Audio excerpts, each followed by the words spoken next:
এই সরকারটি যদি ব্যর্থ হয় বাংলাদেশ ব্যর্থ হবে এবং এই সরকারের প্রতি মানুষের আকাশচুম্বী স্বপ্ন যেমন আছে, আকাশচুম্বী প্রত্যাশা যেমন আছে, একই সঙ্গে এই সরকারের চ্যালেঞ্জ কিন্তু বহুমুখী।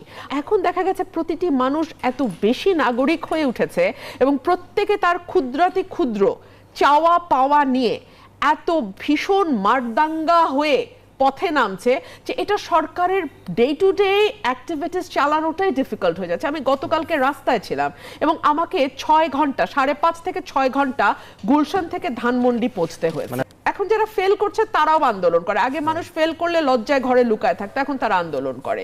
এই যে 100 দিনের একটা খতিয়ান, আপনি আমাকে বলেন তো 100 দিনের মধ্যে একটা দিন আপনি আমাকে দেখান যে এই সরকার সুস্থিরভাবে কাজ করতে সুযোগ পেয়েছে। কিছুদিন আগে 7টা কলেজ আন্দোলন করছিল, তারা আর জাতীয় বিশ্ববিদ্যালয়ের আন্ডারে ছিল, ঢাকা বিশ্ববিদ্যালয় নিয়েছে, তারা আবার